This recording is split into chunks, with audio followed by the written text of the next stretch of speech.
శ్రీమాత్రే నమః. అందరికీ శుభోదయం అండి. ఈరోజు మొదటి శ్రావణ మంగళవారం. కొత్తగా పెళ్ళైన వాళ్ళు అందరూ ఈరోజు మంగళవారం, శ్రావణ మంగళవారం నోచుకుంటారు. 5 సంవత్సరాల నోము ఇది. ఆయురారోగ్యాలతో ఉండాలని, దీర్ఘసుమంగళిగా ఉండాలని, భర్త ఆయురారోగ్యాలతో ఉండాలని ఈ నోచుకుంటూ ఉంటారు. అయితే కొన్ని జిల్లాల్లో 5గురే ముత్తైదువులకి ఇస్తారు. గౌరమ్మని కదపరు. 5 ఏళ్ళు ఒక చోటే ఉండి నోచుకుంటారు. అయితే కొన్ని జిల్లాల్లో అయితే ఎక్కడికైనా పుట్టింటికైనా అత్తింటికైనా వెళ్ళి నోచుకోవచ్చు. సంవత్సరానికి 5 మంది చొప్పున, మొదటి సంవత్సరం 5, ఆఖరి సంవత్సరానికి వచ్చేటప్పటికి 25 మంది అవుతారు. ఆడపడుచుకో తల్లికో ఎవరో ఒకరికి ఉద్యాపన చేసుకుంటారు.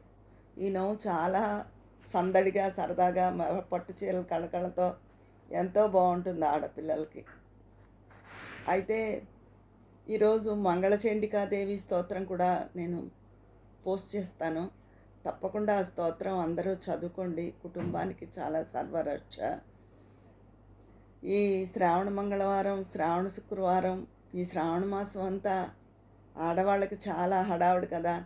అమ్మవారికి పూజలు, నైవేద్యాలు, ఆషాఢ మాసంలో కొనుక్కున్న కొత్త చీరలతో కళకళలాడిపోతూ ఉంటాయి గుళ్ళు, అందరి ఇళ్ళు, పేరంటాళ్లతో చాలా సందడిగా ఉంటుంది. చాలా సందడైన పండగ ఈ నెలంతా. చాలా ఆడవాళ్ళకి ఎంతో ఇష్టమైనది ఈ శ్రావణ మాసం.